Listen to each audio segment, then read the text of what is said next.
focus mostly on the German case and try to find out what can be learned from it. Klaus Offe, the Hertie School's Professor Emeritus of Political Sociology, said the recent breakthrough of the far right in Germany meant the age of German exceptionalism is over.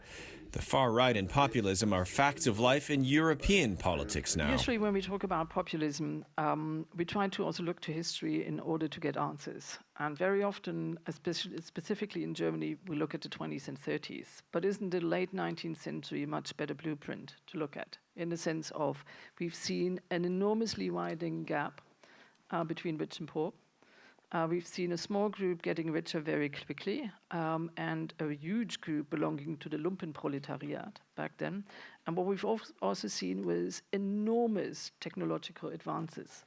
On September 28th, 4 days after the German federal elections, the Hertie School partnered with the Dahrendorf Forum to convene 2 panels of experts. They looked back at elections this year in Europe, and they looked ahead as to how these elections might shape the European future. The main lessons coming out from the debate today were that there are many cleavages in societies which are giving rise to the populist votes we've seen in so many countries. But they're not the same, and they're complex, and we need to understand that in some cases it's a hating the outsider, which is a classic populist stance, but there's also appealing to those who are losing out from globalization. Have the German elections now made the European project more difficult for Angela Merkel? And I would say yes. No doubt, Angela Merkel is a true European at heart, and she really wants to push for the European project. But she has now 2 forces in Parliament that don't support her course like 100%. And with the Jamaica coalition talks going on right now, and the FDP being a potential coalition partner, that doesn't make Merkel's life easier. One question which you need to ask is, are there things which are in common when you look at the populist phenomena throughout Europe? And I think in this discussion it became clear that you really have to look into the situation in individual countries because they differ very much. But there are certain things which are similar if you look into, for example, the European context, but also beyond Europe. And I think there are 2 things. One is that you have an increasing polarization of our societies, and that plays into the hands of populists, especially authoritarian populists, who create this image of us versus them. So if a society is polarized, this is something from which they really profit. And a second element, which I think is something which is common throughout, is that you have a strong sense of insecurity, a lot of fears among the population. And a lot of people fear that either they feel already that they're the losers of change, or they fear that they will be the losers of change in the future. I think what we need to do is to take note of what's happening and come up with creative solutions without being embarrassed about about having European ideas and European values and representing what our values stand for.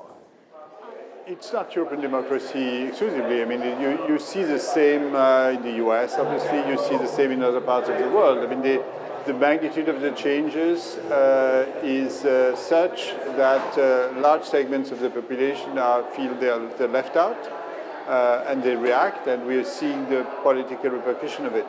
We're also seeing the political repercussion to the financial crisis. Financial crisis essentially meant that the people to whom government had been delegated failed. You know, it was a major failure of those in power.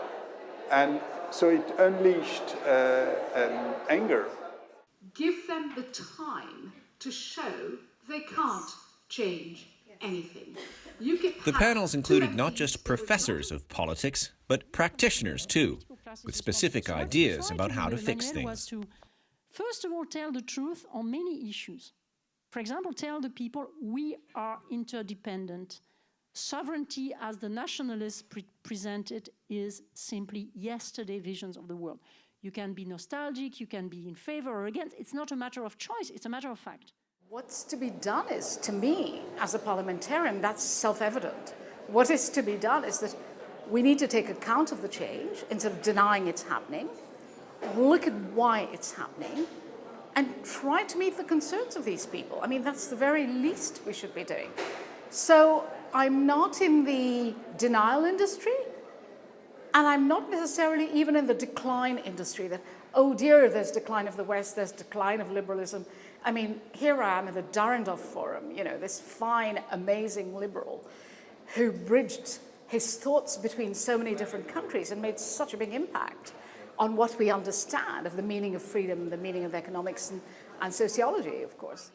You know, I was raised during a time where the Third Reich in school, in our history lessons, was still very, very prominent. And I think, like, for the younger generation, that, you know, of course, I don't blame them for that time-wise. It's really far away. But I think, you know, we have to tell them that democracy is something to constantly fight for and to constantly be engaged in.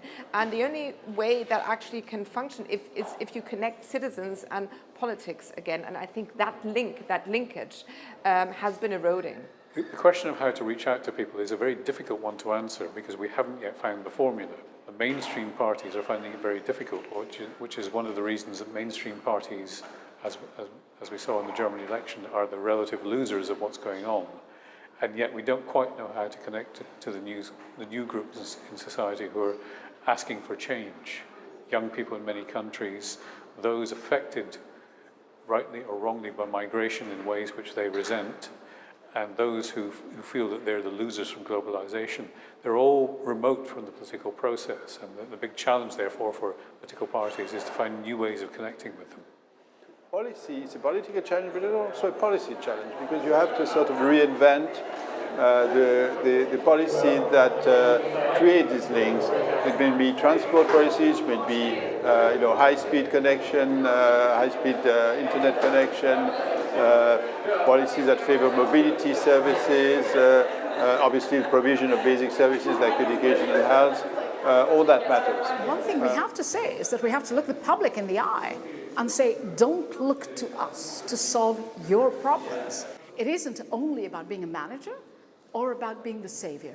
It's about a shared partnership, but more than anything else, people have to take their destiny into their own hands and be prepared to change their lives, to fit in with what disruption the future will bring, and it will bring a lot of disruption. Do everything. Join a political party, be involved locally, make sure that the education system works for you, make sure the social security system works for you, care about your environment, care about how you eat, and, you know, look after yourself, your local community, your environment, and your country, your fellow citizens. It's a shared endeavor.